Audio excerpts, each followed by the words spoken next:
Hey everyone, welcome back to some more Planescape Torment. I've got like 30 minutes before bed. That's enough time to do a little walking and talking.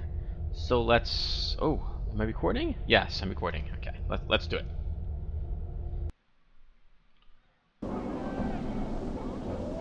Ah, beautiful Sigil. I'm gone. Or crappy Sigil. This, by the way, will probably stay on the ground forever. It's a rusted dagger that I didn't take from one of the... Looks like the Dusty's lost one of the debtors. From one of the thugs. And it will probably stay there. Can't find any debtors.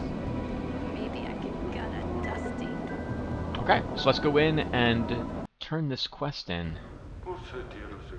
I think it was this gentleman? Yes, Narosh. Done. You see Narosh. He is pulling out one of his spikes of hair and using it to scratch a spot on his face. You can't help but think he'd look a lot better with dreadlocks.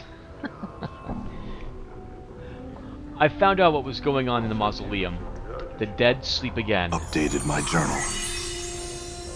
Narosh's lines of worry smooth out as you speak. Thanks, give I. He reaches into his robes and draws forth a small bag which he hands to you. Copper coin. Twice 100. Thanks. Glad I could help. Farewell. Done. Okay.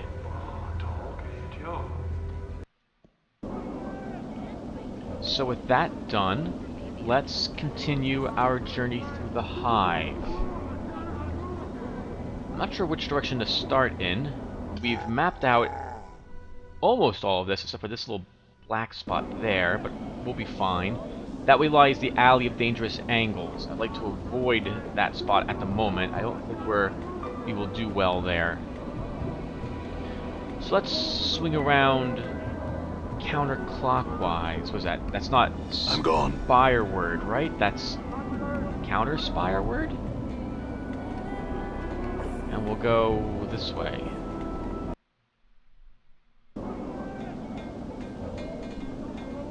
Okay, Done. so... Wow, lots of people to talk to. Let's start by talking to this gentleman. Frightened hive dweller. You see a man in tattered clothing. As you approach him, he suddenly stops and begins to look around, frightened. Let's leave him in peace. Come on, Cutter, come on in here. You want to sleep outside? It's cold out here. Come on Let's talk inside. to her. We got a warm bed. You see a woman dressed in faded, patched-up eyes. She... Okay, we've already seen someone like her before. Black Abishai. This black-scaled reptile towers to a height of 8 feet. Its great height, however, is offset by its thin, snake-like frame. A long, prehensile tail? Yes, drags behind it, and its leathery wings are hooked behind its back. A strong, vinegary smell emanates from the creature, as well as a certain amount of heat. It seems to be ignoring you. Greetings. Whoa, Chief! Mort cuts in before you can speak to the creature. So I was like, good. I immediately made eye contact, and Mort immediately, or rather, I would glance at it. Mort knows I'm going to talk to him. Mort cuts in before you can speak to the creature. Bar that, you don't want to be rattling your bone box with any fiend on the street.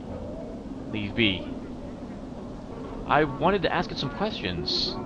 No, you don't. Mort glances at the creature, then turns back to you and lowers his voice to whisper. They're touchy. Let's just go. Okay, fair enough, Mort. Fair enough. Let's see, does he have a name? Oh, he does have a name. Alright, so let's give a talk to him. Actually, let's talk to this hive dweller first. Woman smiles at you. No, I can't help you. Which I could, though, I do. Alright, thanks anyway. Farewell. I'm gone. Deaders, where are ya? What's looking for dead people? This man appears less dour and wary of passerbys than the good people around him.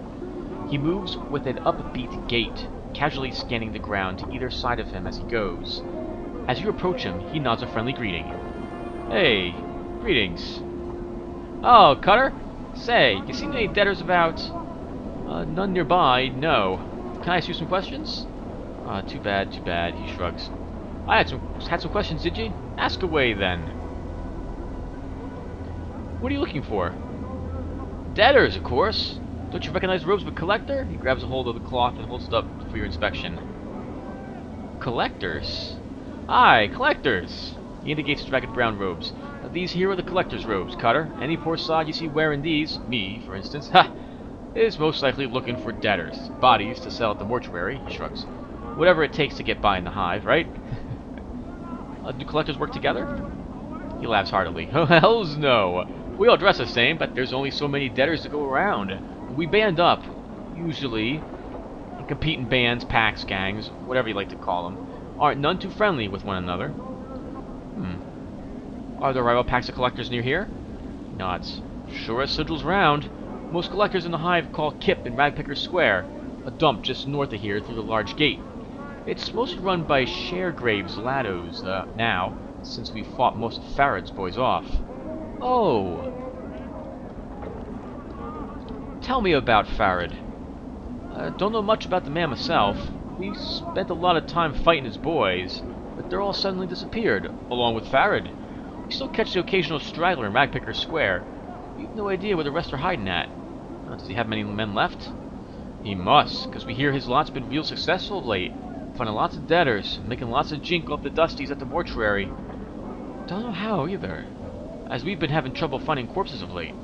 He shrugs. Tell me about Sharegrave. Sharegrave? Yeah, he's my boss. I never speak with him, though. Never even seen him too close, like. Keeps to himself, mostly. He runs things through a few underlings. You can find him in his case at Ragpicker Square. I'd stay away unless you got a good reason to talk to him. He's a bit peery a stranger as he is. Why does the mortuary pay for corpses? Keeps the streets of the hive a bit cleaner, I guess. Keeps plague from spreading and the like, though the dusties like to keep the dead in their place, too. Seeing to it they get properly buried, melted down, or whatnot. Part of their beliefs and such. Thank you, Mutt. Very much. And farewell to you too, Cutter. He waves goodbye and walks off. Nice, a friendly face. All right. In this place. Then again, there's been a few friendly people who've talked to us.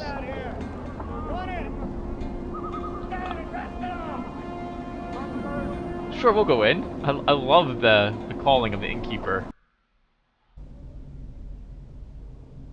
Okay, we've got Nestor, a Barazar, and 2 hive dwellers. Oh, and the innkeeper right in front of me. She is a short, balding man standing in front of what serves as the foyer to this ramshackle flophouse. His bushy brows are furrowed in concentration as he picks at what appears to be scabs on his large, bulbous nose. Hello. The man doesn't bother to look up. Instead, he continues to stare cross-eyed down his nose. Yeah, what do you want? Can I ask you some questions? Well, ain't that nice? He flashes you a sarcastic yellow-toothed smile. And I'm sure you'll find your answers someday. But I got to be business to run. So if you don't want a bed, I suggest you pike off. I see. Can I have a bed then? Yeah, sure you can, Burke. If you got the jink for it. Nobody puts up for free, except old Nestor over there. That's only 'cause no one's addle-coved enough to mess with them. Tell me about this Nestor. Nestor's that barmy old sod in the corner there. He hikes his thumb over his shoulder towards the back of the room. Watch your step around him, Burke. He's not right in the head. Always round his bone box about his fork and all. I wish someone would do us all a favor and get rid of him. Oh, why don't you get rid of him yourself? You don't think I've tried? I have! Look what I get from the effort. He leans to his face forward and points to his bleeding scabs on his nose. Barmy sod nearly bit me nose off. I could get rid of him for you. For a price. I'll tell you what, Cutter. If you can get rid of him for me, you can stay here for free as often as you like. Deal? Oh, fair enough. I'll do it. Updated my journal. Well then, don't just stand around gawking. Gets to it. He immediately returns to scab picking. Can't you see I'm busy? I'm a busy man? I guess you are. Oh my god, I'm gonna start talking to like them soon, aren't I? Let's run our bone box with these dwellers. So what's it, swapping the chant, I think is what it's also called. I done heard you, Burke. You were asking around about old Farad, eh? If you've to find him, try looking north of here, Ragpicker Square. I'll try there then. Farewell. This gentleman? Same thing, okay. Cool. Done. Can we talk to this guy? You see the tall figure of a creature standing before you. The lower portion of its body resembles that of a goat. However, just above its powerful forelegs, its shape takes on a more human appearance, with a man's torso, arms, and head, all of which are covered in polished armor. The creature's eyes are closed, and it appears to be sleeping. Let's let him sleep. All right. Hello, Nestor. Oh, I'm really tired. You see an aging man in soiled and tattered clothes, frantically pacing in the corner. His shock of filthy white hair sticks out in every direction, and his face, encrusted with dirt and streaks of dried blood, is covered with gray stubble. In a few seconds, he stops pacing and flails about suddenly, muttering and cursing as if assaulted by some unseen foe. He does not seem to notice your approach. Greetings. The sound of your voice, the old loon whirls about to face you, his wide, staring eyes bulging in their sockets. He regards you for a brief moment, and returns to his raving. No, no, no! It's not you. Who, but soon. Yes, soon. Who are you talking to? The old man seems oblivious to your presence. You'll come, yes, you'll come. And old Nestor will be waiting. Waiting? Who are you waiting for? Waiting, yes. He suddenly plops on the floor, as if overcome by exhaustion. Long have I waited, waiting. He takes a deep breath and springs back to his feet. Wait forever if I have to. Do you hear me? Are you alright? No! Lester's face turns beet red and his whole body shakes in protest. My fork! Can't leave without my fork. Fork. Your fork. Fork?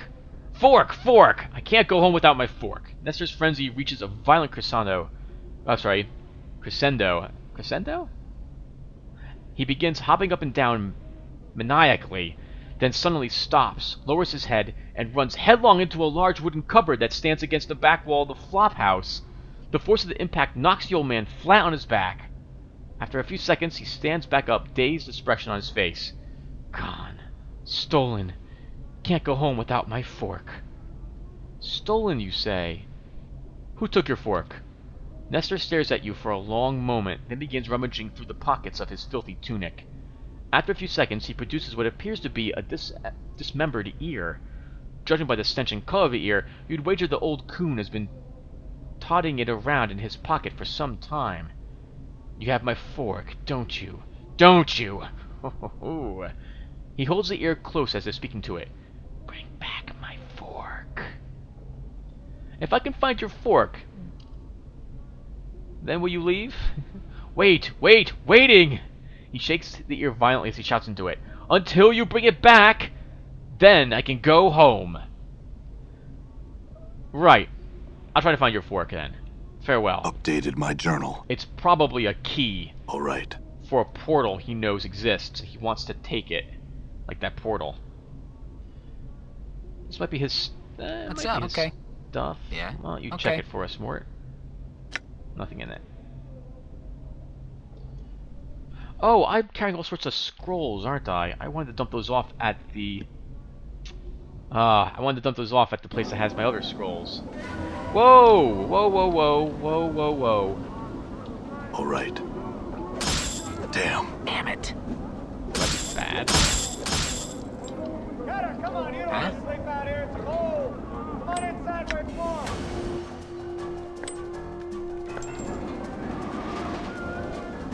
Guess we'll swing around this way. There's a few more Davis down here. The Hive Dweller. I'm gone. Want to earn some jink? Done. Come here. Psst, hey you. Okay. There's a lot of... What are these things? Look like rats with wings or something? But no, they're bugs. They're green. Mar. Your first impression of Mar is that he needs a long bath.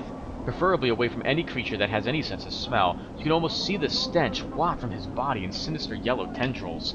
He motions towards you frantically in an effort to get you to come over and talk with him. Oh, wow. So these things died of his smell. Oh, I remember this. This was really well done. Fine, we'll do this. Let's approach this person to hear what he has to say.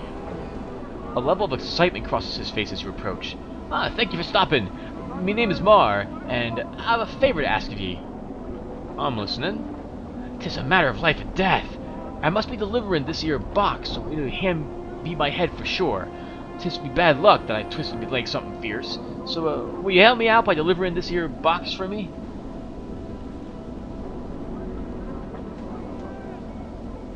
It's a bit suspicious, isn't it?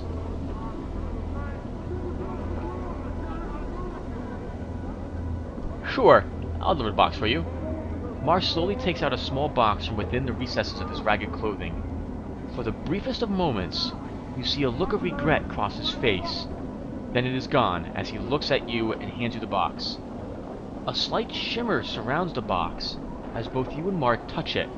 A sigh of relief is heard as Mar releases the box into your care. What now?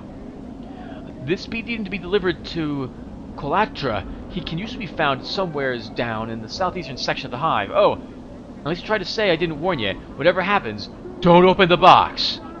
And don't leave the hive with the box. Now, be off with you. I'll be back when I deliver the box. Farewell. Updated my journal.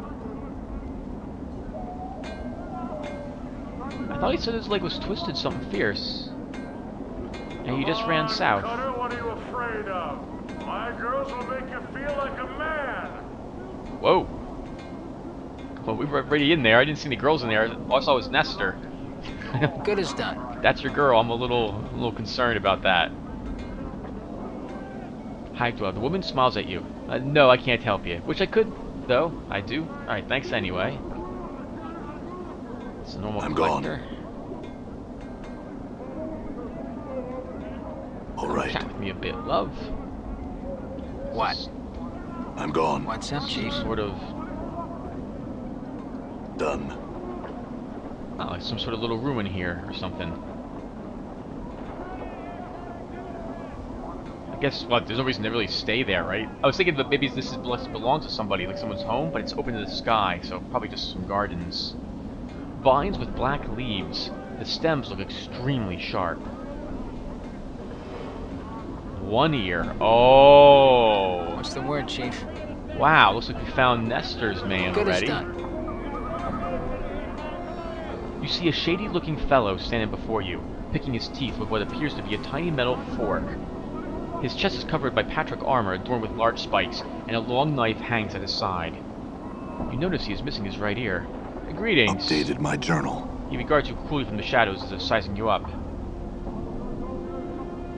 I had some questions for you.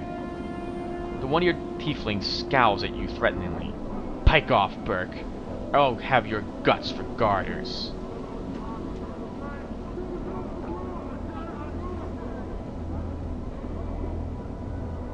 How'd you lose that ear? What'd you just say? His right hand drifts to the hilt of his knife. Just curious. Behind every scar is a good tale. As you can see, I speak from experience. Aye, it do look as though you've seen your share of slashing. He mentions a small chuckle. Then runs the fingers across the scars on the right side of his head. At least you still have both your ears. Well, what happened? A while back, I bobbed an old petitioner's side. His face takes on a sullen expression as he begins to retell the tale. The silly blighter wouldn't go along with it. Go on. So I had to get rough with the old side. While I was scrapping, he gets a hold of my ear and he bites it clean off. Well, then what happened? What do you think happened? The Barnaby sod bit my ear off, so I thumped his skull and put him in the dead book. Alright, sorry, I did too. Glances around nervously before continuing. I think his spirits haunt me. Haunting you? He nods and quickly traces a semicircle over his heart. Ah, it is true. Sometimes I hear his voice in my head, cursing and tell me how he's waiting for me. It scares the pants off me, it does. Well, maybe I can help you lay his spirit to rest. Stop him from haunting you. He takes a step back from you and cocks his head slightly. He can do that. How? Give me what you stole from him, and I'll see to it he goes away. I don't know what you're talking about, Burke. He glares at you angrily. And I suggest you get your mangled carcass out of my sight before I carve my name into you.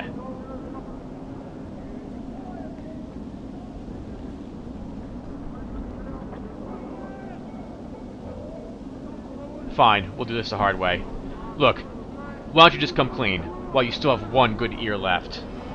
You sure do have a sharp tongue, Burke. I think I'll cut it out and feed it to you. He lunges at you, his knife leading the way. Well, we can taunt with Mort, get his attention. Imbecile. What's up?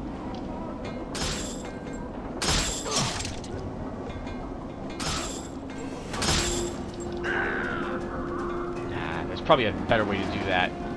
Sure, why not? I'm not gonna kill Nestor, though. Not for some Alright. guy who actually did steal his fork.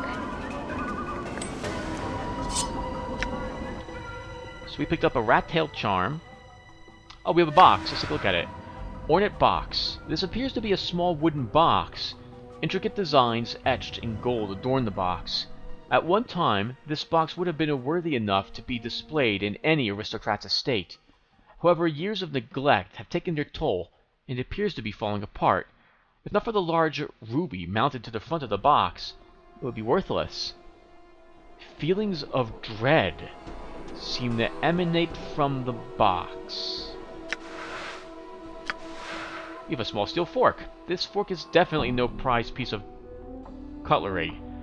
Its steel finish is scratched and slightly bent, and its tines are crusted with dirt.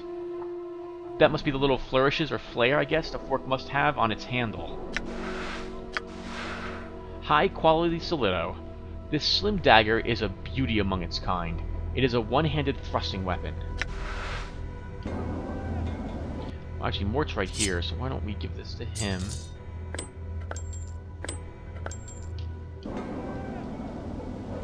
Alright, well, we got the fork. We're right here. We might as well drop it back off. And then I think I'll call it a quick session at that point. I'll probably concatenate the next video directly into this one. Come on inside and get warm. We'll get you a nice bed. Sure. It's you know it's midday though. All right. Yeah? Alright, let's see if Nestor will accept his fork back. The old man stops his frantic pacing and glances at you nervously. Fork, fork, fork! Can't go home without my fork. Is this the fork you speak of? Nestor hastily snatches up the fork. My fork? My fork! Fork, fork, fork! He hops up and down excitedly, waving the fork back and forth in an elaborate pattern above his head, as if he were performing some sort of ritual. Now I can go home. Farewell! Farewell, Nestor. Nestor turns to leave, then, as if struck with some afterthought, he turns back around and hands you a scrap of something soft and rubbery. The severed ear. Upon closer examination, you notice there is an earring still dangling from it. Let's pocket the earring and discard the rotting corpse's piece of flesh. Updated my journal. Ah, there was a portal there. One ear's earring. This small earring is made from polished obsidian. Despite the smoothness of its surface, it reflects no light whatsoever, only usable by thieves. Alright, I guess we'll talk to the proprietor. Huh? What?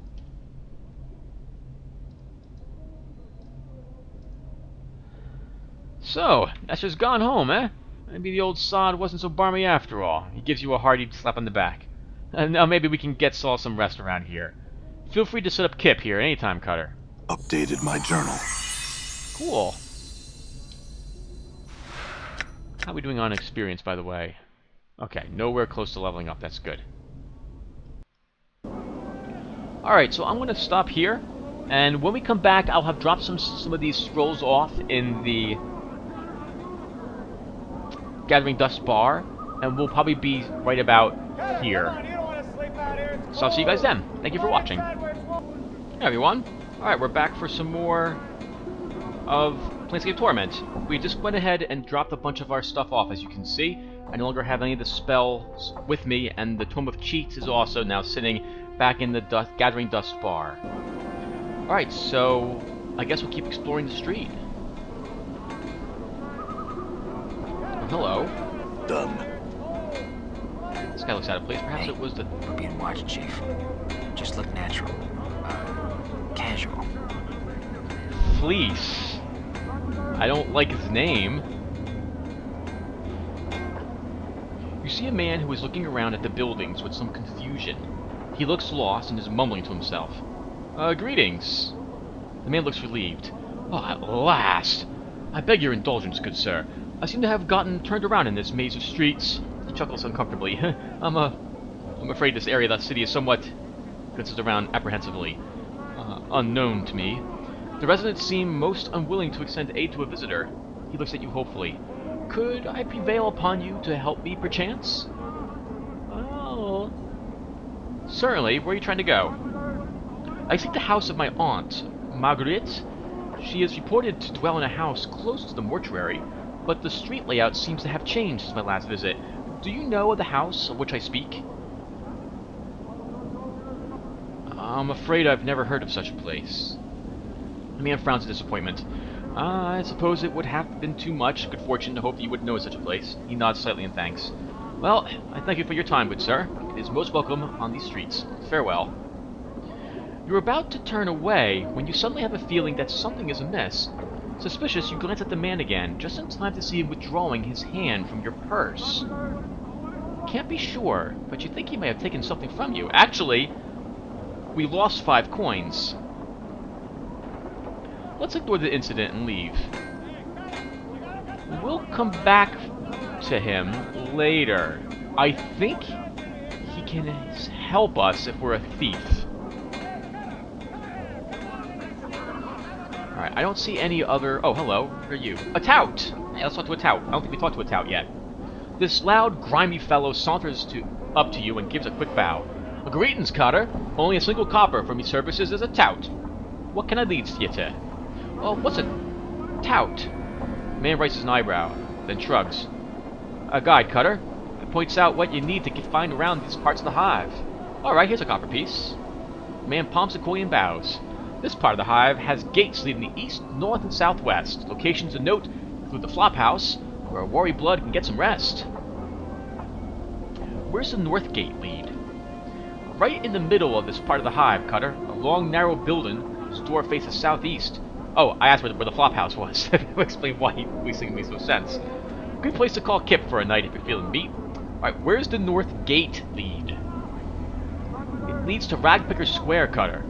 All the collectors call Kip. And the southwest? Just another part of the hive, Cutter. The office for vermin and disease control is there, and a large market.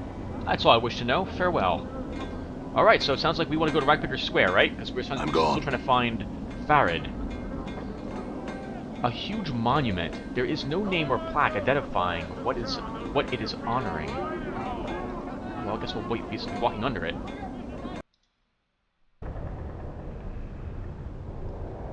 What's up? Sure, Anything why not? Good as here? done. No. Okay. I'm gone.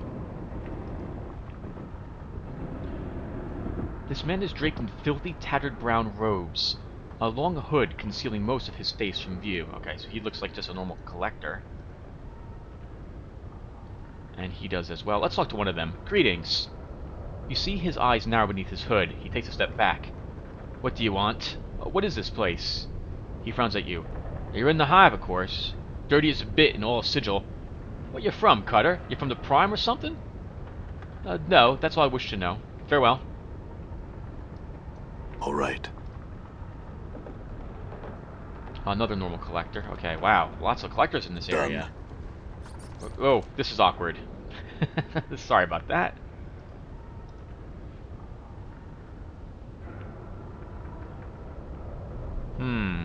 I don't know if I'd be too comfortable walking around in this place. Good as done. Can I walk up here? I can. Yeah? This place is all sorts of... it's just all collectors. It must be kind of uncomfortable, because these people are just waiting for other people to die so they can bring them in for money.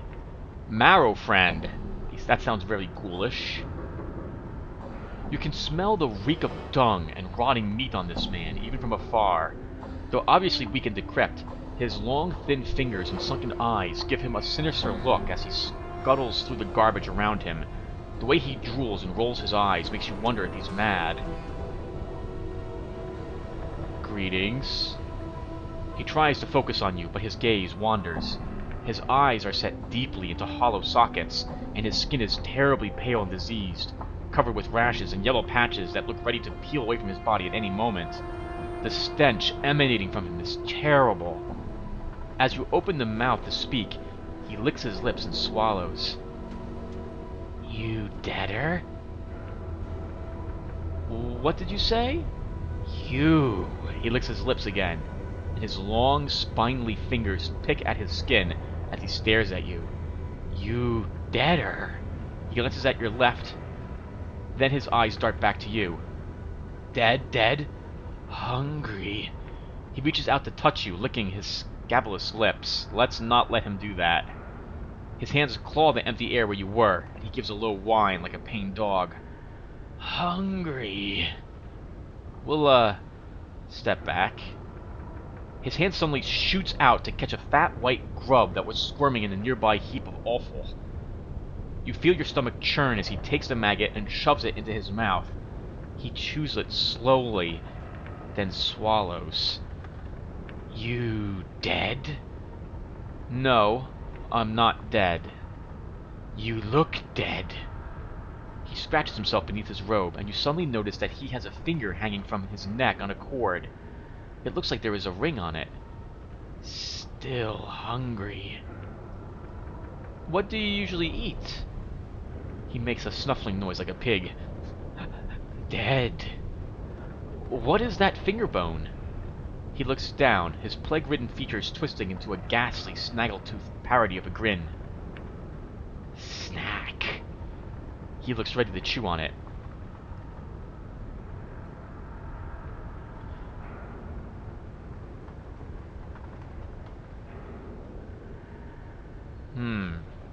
Well, I don't want to kill someone just to have him eat that person. I'm not going to actually physically stop him. I'm not going to let him eat me. So we're just going to leave him. As you leave, he pulls the finger bone from the cord and swallows it whole, ring and all. You probably could have gotten a magic item, I guess, from that. All right. Ugh, no. Done. Huh? Good as done. Oh, hello. A portal. I'm suspicious of portals that I don't know why they opened. We must have an item on us that opens it. So this could lead to some place where we can't get back from. I don't remember this portal before.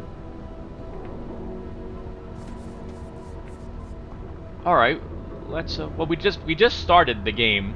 We just started, so let's go ahead and walk through.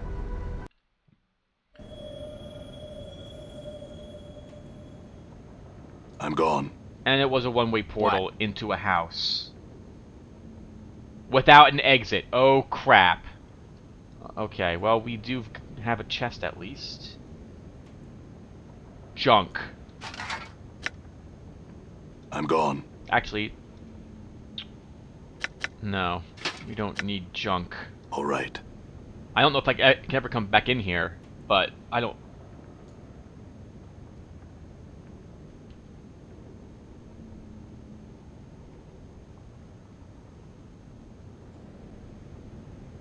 Unlike other collectors you've seen, the robes on this one seem to be of fine quality. Ah, another debtor has come to visit us. Please excuse the mess. My colleagues haven't had the time to tidy up. Just to warn you, there's no way out. Why, sure there is. The door's right over there. But you need one of these to activate the portal. He holds up what appears to be a small glass bead. Come. Let us talk price. I'm listening. Simple. You pay me and my comrades 100 coppers. I give you the key to the portal. And what if I don't want to pay? Then my friends and I will just have to sell your body to the dustmen. Either way, we get paid. Oh, interesting. So he's not going to just leave me here to starve to death in this place. He'll actually kill me now. I think I'll kill you instead. All right. What's up, Chief? Why don't we use Oh, I don't really have anything I can use. Mort, do you have... You have nothing you can use either. Alright, let's just do it. Damn.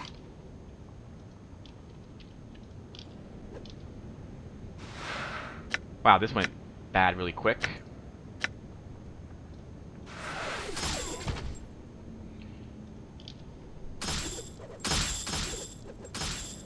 Alright, 1 down. Wow, this was basically an ambush.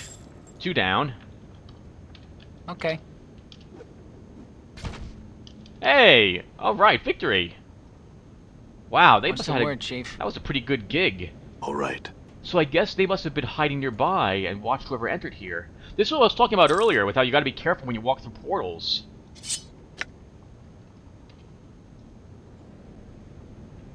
Ooh, what is this?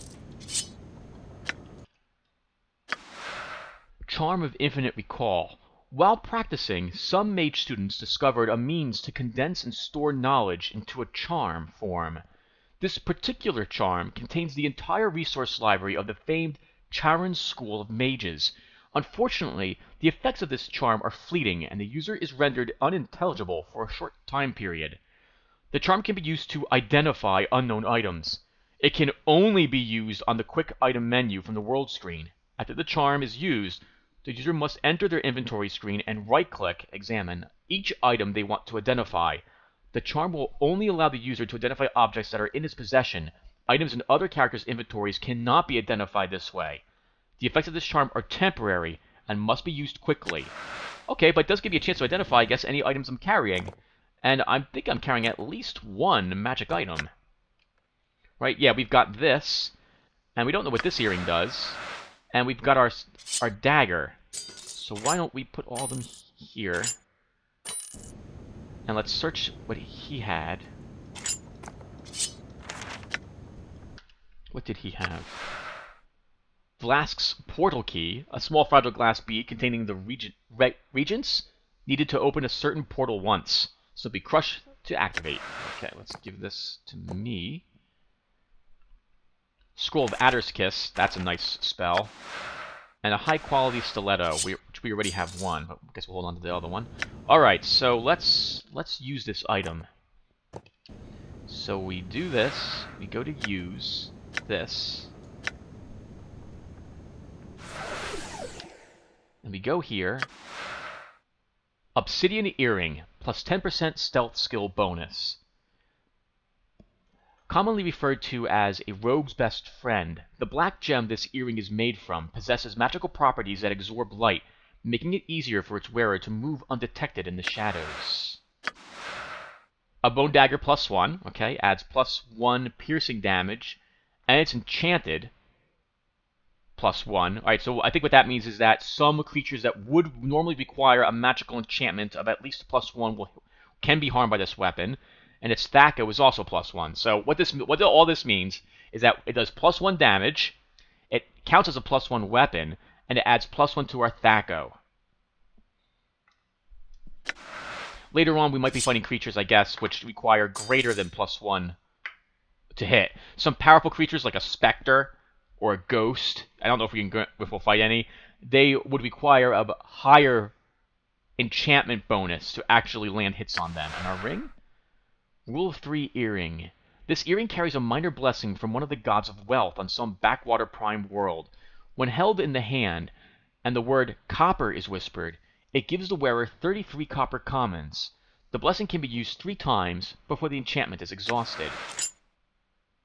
I want to see how much that's worth before we actually go ahead and just, I'm gone, done.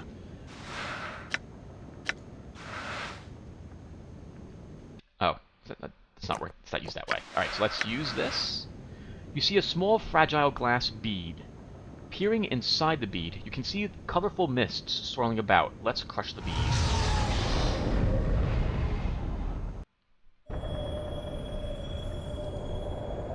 I better break the lock. That should keep anyone else from entering. Nice. Also, what will stop us from accidentally entering that place. Done. Done.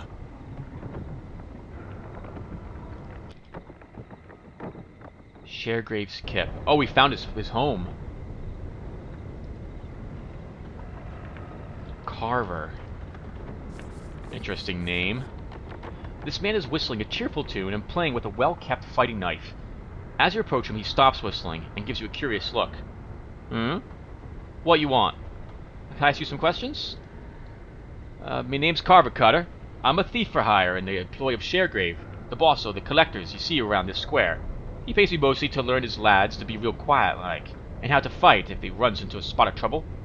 That's likely the only questions I'll answer for you, Cutter. He sniffs and shrugs. Huh. I'm looking for a man named Farad. You know where he is? Carver shakes his head. Nay, I don't.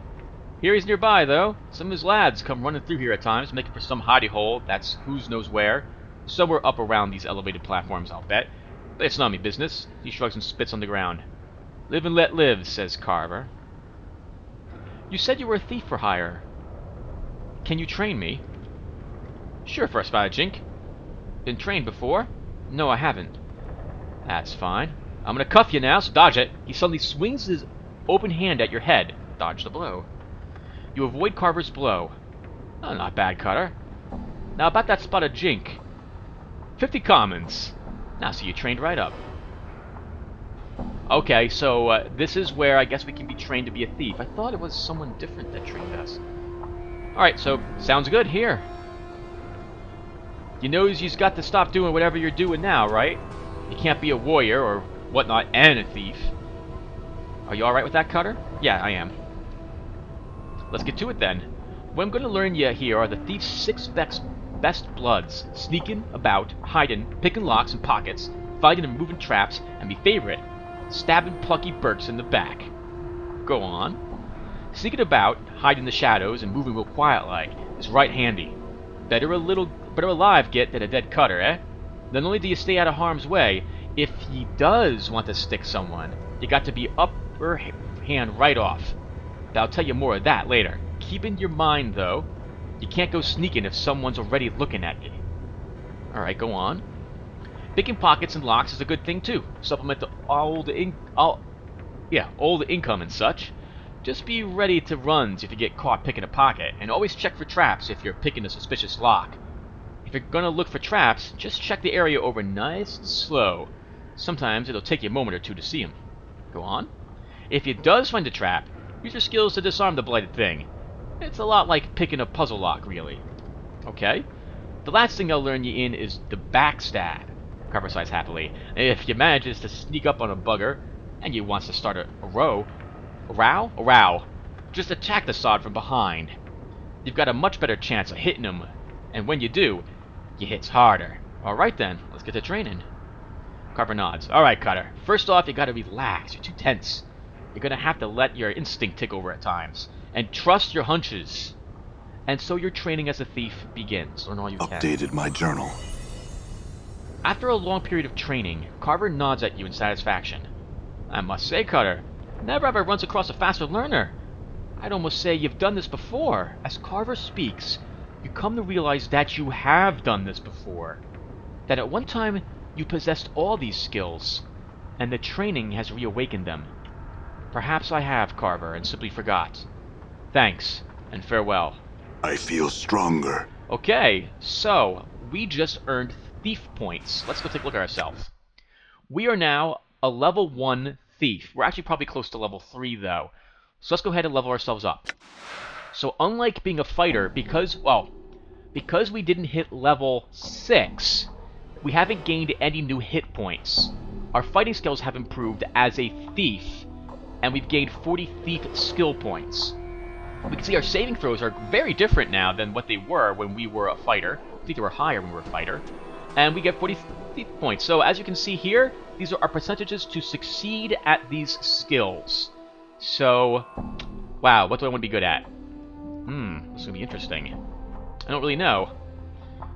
They're all helpful in this game. I think we'll improve my pick locks.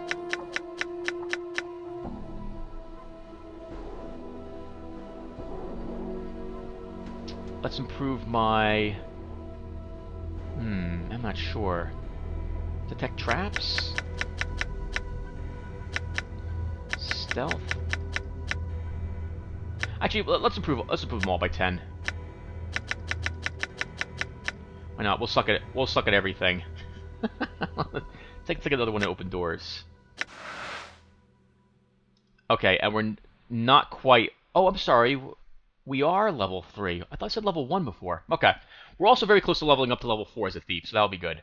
Our THAC0 has increased now to 19, our base THAC0, but our THAC0 is actually 17 thanks to our dagger. Okay, I guess that'll do it. So we became a little worse at fighting. Oh, Sharegrave's place is right here.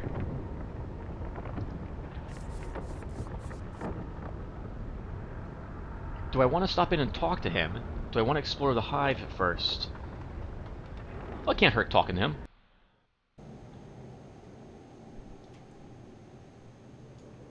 Right, we have a normal collector.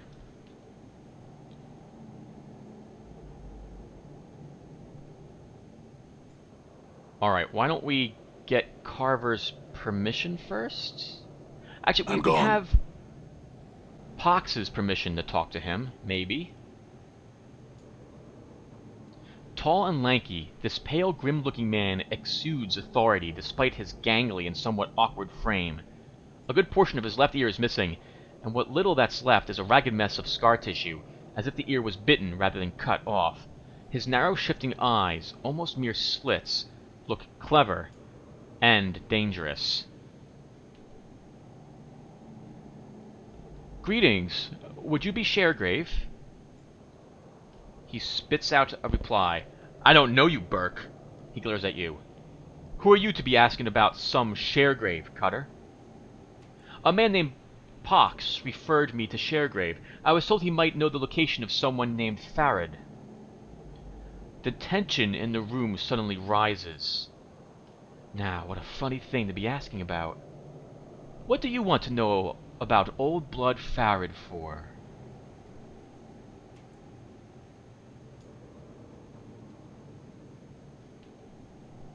He stole something from me, and I want it back. The man is silent for a moment, then cracks a smile. He steals from us all, doesn't he? Whether we're living or dead. What do you mean? Our main source of living around here is the dead, you follow? You're a collector. Aye, that's right.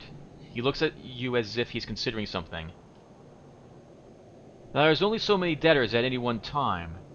My Bloods and I can only gather so many. If someone else is gathering debtors, that's that much less jink that goes into our pockets. Farad is taking bodies too. Aye. So... Updated my journal. The rub is that he's found a motherload of them. Now, I haven't heard of any massacres in Sigil. He frowns, tapping his chin. So I'm quite interested in knowing where all the debtors are coming from.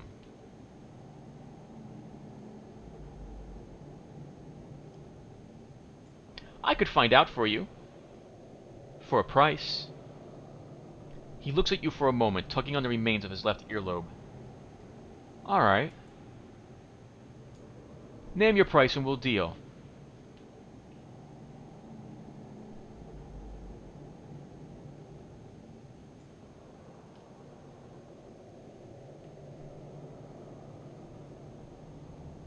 $100 copper coins. Updated my journal. Done.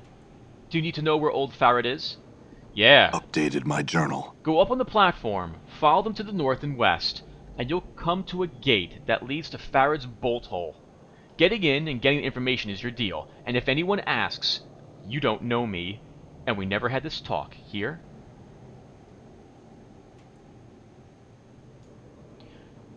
Of course. Farewell. All right.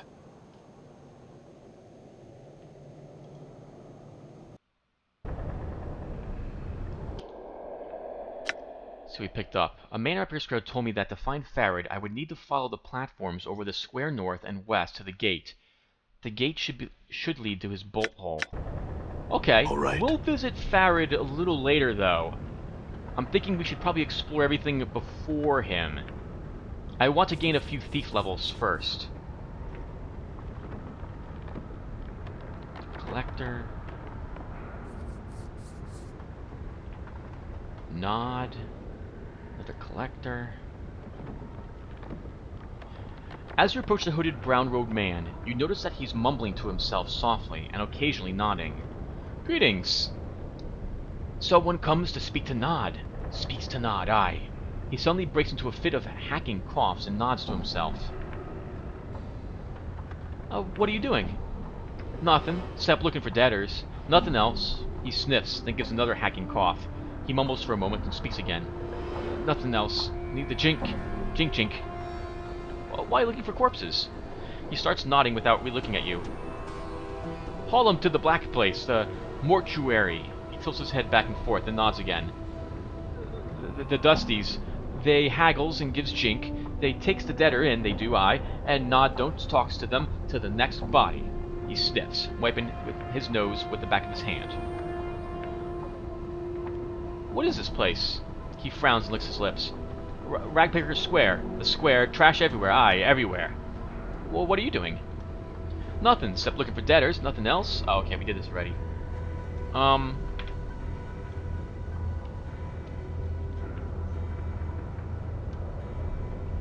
Debtors. Man nods. Debtors. Can sell them to the Dusties. You can sell the corpses. Alright, so we already did this. Why do they pay for corpses? He shrugs. No matter, no matter. He smiles and nods sagely. Jink for me. Jink jink. Can I ask you some other questions? He nods. What? He sniffs, then squints at you. Jink. He taps his head, points at you, then points at his hand.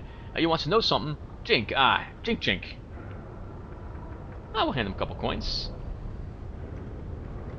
Jink for Nod, jink jink. He mumbles for a moment, hiding the copper coins waiting to fold to his robe. Ask. Nod tries... Oh, sorry.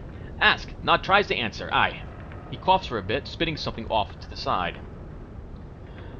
Do you know a man named Farid? He looks frightened and starts to shake his head. Farid, Farid, Farid. He scratches at his head. Oh, what about him? He frowns and shakes his head as if he's not sure he should be speaking to you. Do you know where I can find him? He shakes his head, then mumbles. He glances quickly at you, then begins to murmur again to himself. It sounds like he's uttering a prayer against evil. Not here in the square. He frowns as if unsure how to explain it. But not in the square. He shakes his head again, then coughs. Tell me about this area. He points to the ground, nodding. The square. Ragpicker Square. Trash everywhere. Aye. Sharegrave Square. He mumbles to himself for a moment. Oh, tell me about Sharegrave. Sharegrave shadows long. Falls over Nod, it does. Aye. Nod gives some of his jink to Sharegrave. Sharegrave tell others in his shadow. Watches out for Nod. Aye. He sniffs, nodding slowly. Alright, that's all I wish to know. Farewell. He shakes his head, coughs, and resumes his nodding. You'd ask, Nod, aye. Not ask, ye. Question for ye, aye? Go ahead, ask your question. Not as a sister, aye. Amaris. Amaris. Lives in the hive, away from here, away from the square. So long ago, Nod was separated from his sister, taken away. So what's your question? Updated my journal. You don't know her? He shakes his head sadly for a moment, chewing on his lower lip. If he sees her, if he does, tell her Nod, her brother, worries about her. Aye, he does, he worries. Well, why don't you go find her? No! Nod covers his head with his arms, mumbling to himself. Nod can't speaks right no more. He can't. Nay, and he smells the corpses. The dirt. The square. Ragpicker Square. No! The outburst sends him into a fit of hacking coughs. What happened to you, Nod? Nod sniffs, looking at the ground quietly. Finally, he begins nodding to himself, speaking softly. Nod was young, aye, he was, and started hearing voices, telling Nod to do this, do that. Bad things, like chewing on Nod's fingers. He holds his hands to his face, and you can see old bite scars beneath the caked-on filth. Go on. So, Nod's parents takes him away, as they does, puts him in a dark place, a winged tower, where they pokes needles and hooks in Nod's head.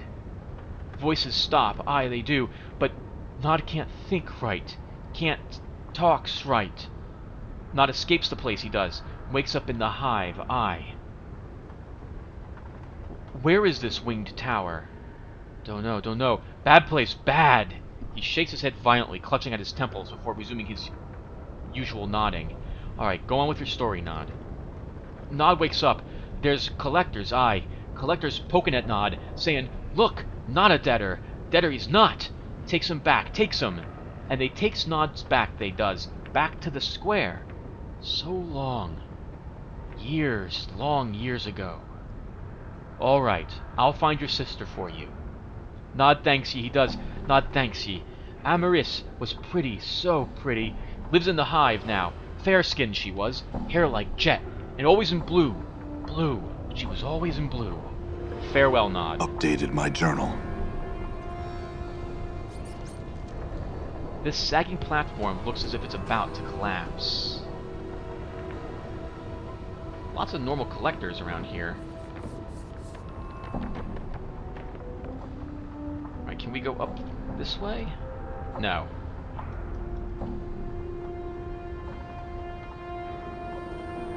Another collector. I'm gone. Man, look at all the garbage in this place. Holy crap, people just living here. Well, then again, I guess, you know, we gotta have some place to live. If you gotta live in the slums, you gotta live in the slums. That sucks, though. Wow, I feel so bad for all the people in this area.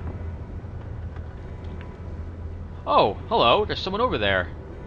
Alright, we'll talk to him after we see if we can find out where Farad is. I don't intend to actually go visit him yet. This archway leads only inches into the small building before becoming blocked by a solid wall of refuse. The rubbish is packed so tightly, it may as well be stones and mortar. Updated my journal. Mort, hold on, Chief, look at this! Peering down, you notice a number of dirty footprints that lead into the archway, and do not turn around. There must be a portal through here or something. A portal? How do we open it? I haven't the slightest, Chief. It's gotta be a common key, though. Look at all the traffic that's gone through. Maybe one of the lowlives around here will know. Alright then, I'll ask around. Done. I remember, I almost choked to death on my aloe drink. I'm right, gone. Right there. Okay. We need junk to open that portal. I'm gone. I believe. Yeah, that's right. But that's why I had the urge to keep that junk. Alright, that said though, we don't know. Our nameless one does not know what it takes to open that portal. So, we'll have to find out. I'm gone. Nod may be able to tell us, perhaps. But we'll explore more of the hive first, I think. These just more normal collectors?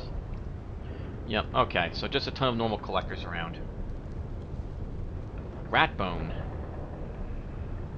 This tall, spindly man keeps his eyes on the ground, at his feet. He occasionally pauses and kneels as if searching for some object or clue hidden in the rubbish. Despite his odd, lanky proportions, he appears quite quick and lithe. Greetings. As you speak, he whirls and drops into a half-crouch, though whether he's ready to spring at you or in some other direction you cannot tell. What? Speak quickly now. I had some questions? Well, I don't got answers. Pike off! You hadn't noticed it before, but he's got a long, curved dagger in his hand. It won't do you any harm to speak with me. That's so.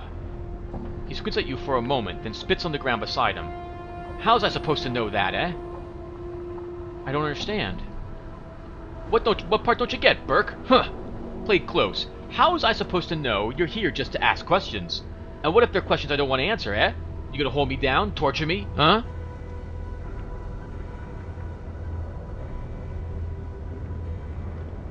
I won't try to harm you. You have my word. Nay, not a chance. Go pester somewhere else. Alright, we're gone. Alright. He calls as you turn to leave. Oh! Hold on a moment there. Yes? He straightens up and puts the weapon away. Who sent ya? Why are you here?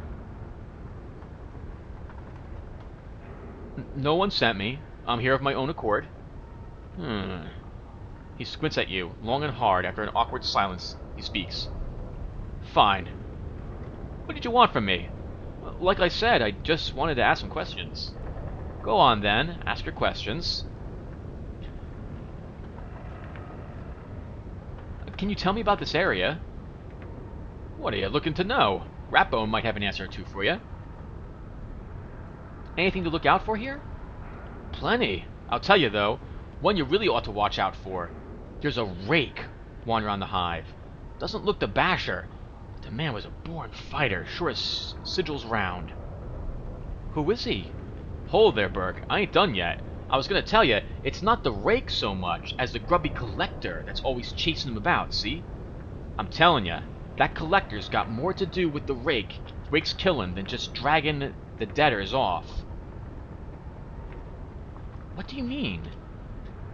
Look, I can see you're interested, and this ain't your normal chant, you get me? It's dead dark. I'll be asking a favor of you before I spill anything more. Ask your favor. Good. I got a stand and bet with a friend of mine. A bit of competition, really. All you need to know is I want rat tails. As many as I can get my hands on. Not your normal rats, mind you.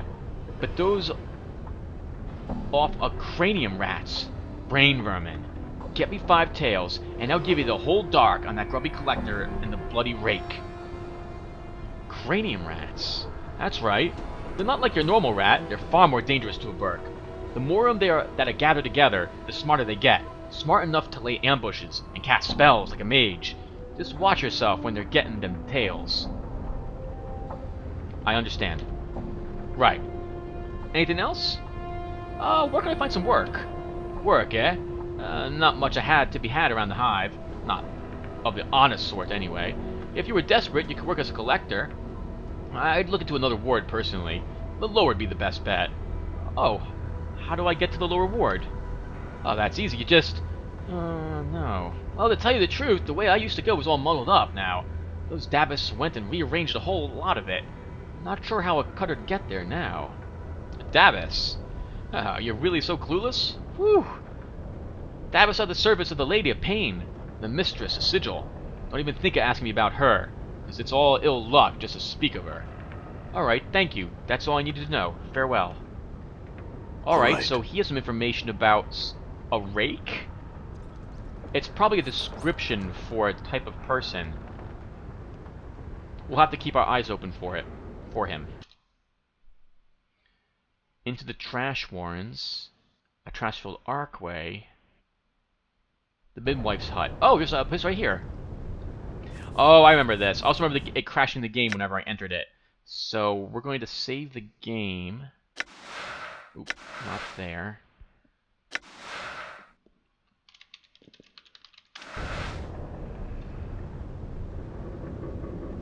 Oh, lots of talking in this episode. Oh, very nice looking place. Oh, I like the green here. Good as very done. nice. Old Mabeth. This squat old woman looks like she has had all the color bled out of her hair. Everything from her hair to her shawl to her robe. All are shades of gray. The only splotches of color on her come from several strange herbs, which are tied to her belt by their stalks. The herbs make a strange swish when she moves, like a broom. Greetings. The other woman turns and stares at you, and you notice the gray shades blanketing her body extend to her features as well. Her hair is a wispy gray, and her eyes are like chips of granite. She frowns when she sees you. And who might you be, huh?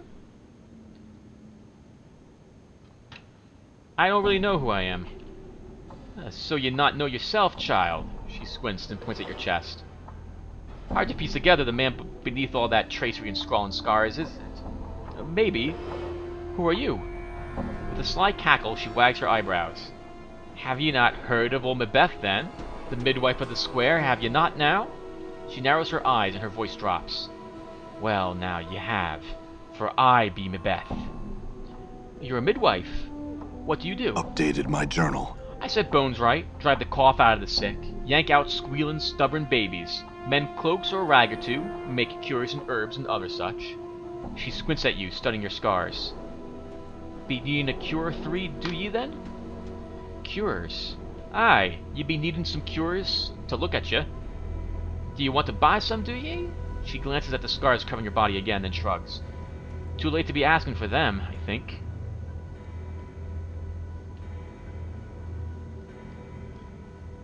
I don't need any cures now, but they might be useful later. Could I see what you have? Hey, our first merchant. Okay, everyone. So merchants in this game work like this. Everything you can buy is over here. Sometimes there's a limit on the stuff you can buy, but for the most part, you can see that she's selling all this cool stuff. Our stuff is over here.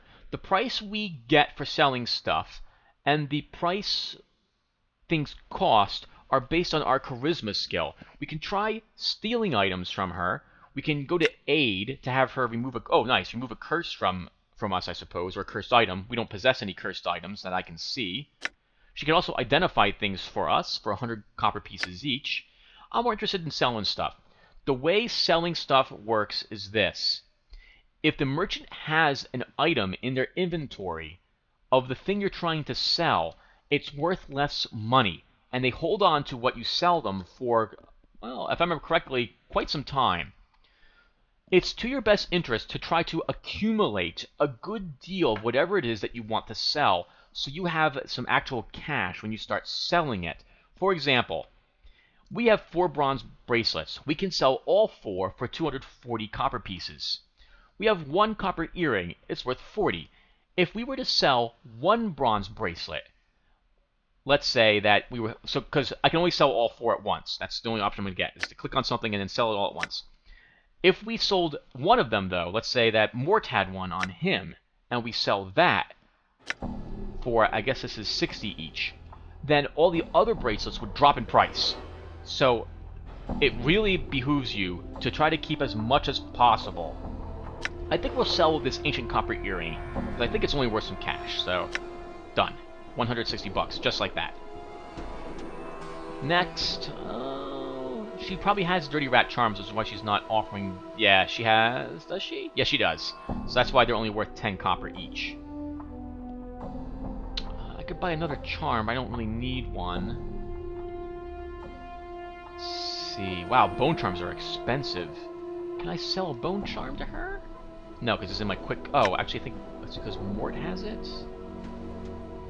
Oh, but Mort can sell a Rune of Lesser Warning for 120. Oh, this gives me an example to show you. So let's sell one of these, because we have one sitting for us back in the Gathering Dust bar. So we sell one of these for 120, and now the other one's worth 90 instead. So we'll hold on to that and sell it to someone else. Let's think here. So I could probably use Blood Charms. I remember really liking these. So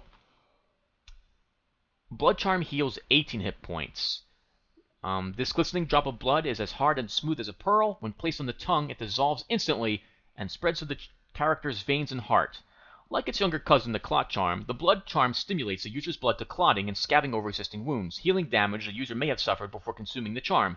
However, while the Blood Charm's initial healing effect is more powerful than the Clot Charm, it has no other lasting effects. Still, it's cheap, and it's 36 bucks. Oh, she only had 3 of them, too. Alright, we're done. It doesn't show a maximum number of them either. Okay. So we picked up 3 of them. Oh, Mort picked up 3 of them. We'll give these to me. Healing the big damage now. Let's talk to her some more. We could ask her some other questions. Do you mind, Beth, if I ask some questions of you? Go on and ask, then. Excuse me.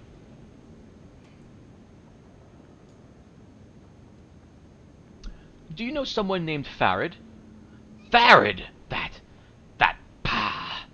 You watch as Macbeth spits once, twice, 3 times, then follows it by making a semicircle over her heart. That gold turd! What you be wantin' with the likes of him? I need to find him. Do you know where he is? He's not in Ragpicker Square, that much I can tell you.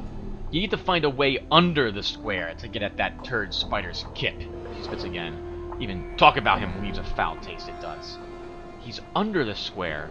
Remember the zombie, how it pointed down? She jabs her finger at the floor. Aye, he's buried beneath these piles of trash. Him and his boys, and a tough time you'd have digging him out of the nest. She shakes her head. Let it be, child. I need to find him. How do I get down there? Updated my journal. Macbeth frowns and sighs. Hear tell Farrod's got a gate that leads to his nest, somewhere here in the square. It's just a matter of finding it. You might want to ask one of the others. Some who travel a bit more than old Macbeth.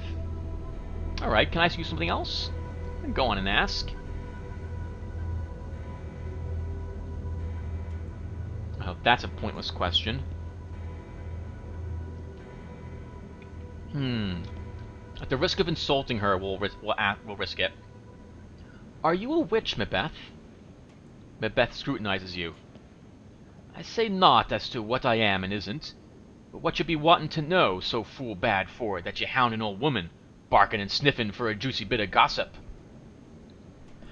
I want to learn about magic. Could you teach me? Macbeth laughs. I'm no teacher, no schoolmistress all set up to teach like them in the big fest hall. There's others somewhere, I'm sure, that'll spill the dark of it. You'd be wasting your time with old Macbeth, so you would. I don't agree. I think you'd have a lot to teach. Macbeth looks at you intently. Oh, aye.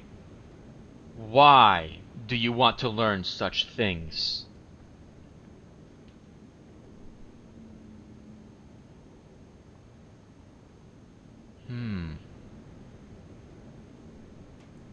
I believe in telling her the truth. What is the truth for our nameless one? So far I've been pretty honest, and I'm eagerly trying to figure out my past. While we did pick up a little bit the fact that we learned the thief skills before, so I think maybe we were a mage too. So maybe learning about the mage will help us figure out who we are. So, we'll tell her this. Because I may need it to solve the mystery of who I am. After a moment, Macbeth nods. The art may help. It may not. And you must not rely on it to solve all your problems. She sighs. Child, it's most likely only going to add another chip to your pile of questions. I understand. Will you teach me? Pah. Macbeth shakes her head. One should make songs rather than make magic. Songs have more beauty. Magic is made dull, commonplace, soiled by the mob of people that have tromped through it. Humph! She squints at you. I'll teach ye. But first, you need to do some things for me. You hear? Like what? My legs aren't good for walking about, Sigil, and there's errands I'd have you run. I need you to fetch me some herbs from the market. It's spireward, easterly and southerly from here, in the hive market. Here's a sample. She takes a black seed from her coat and flicks it to you. Let's examine it. Updated my journal. You twist the black seed in your hand. As you do, you feel a small bite. Then a small drop of blood oozes from your thumb. There are tiny barbs on the seed, like teeth. Macbeth snorts. Get careful with it. Show it to one of them fruit merchants at the market. They will know what herbs you seek. Very well then. I'll return when I have the herbs. Alright, so a fetch quest. Alright, let's get going. Actually, I only got a few more minutes before this session will end, so let's just make our way, I guess, over to... Oh, I'm gonna click on anybody. Guess we'll just make our way over to... Well, I guess we'll enter a new area, and we'll call it there. We'll just be here for a few more seconds. So what have we learned this episode? We've learned that... We've learned kind of where Farrod is staying, but not much more than that. We need to find a way to get down there, and there's a portal blocking the path. We need to spend some time talking to the collectors around there, I guess, to figure out how... We're being watched, Chief. Just look natural. Casual. To enter that portal. I know we need junk, like that's what we have to have on ourselves, but our nameless one doesn't know. We are now, I guess, trying to become a mage. We learned where we can go to become a thief. And we gained some jink. Wow, we gained some coppers. I'm gonna start talking like like I'm a Alright. resident of this place soon. Okay, and that's what Alright. we've discovered so far. So when we come back, I guess we'll explore this section of the hive, which I think is the market. So we'll do that when we come back. Thank you for watching, everyone.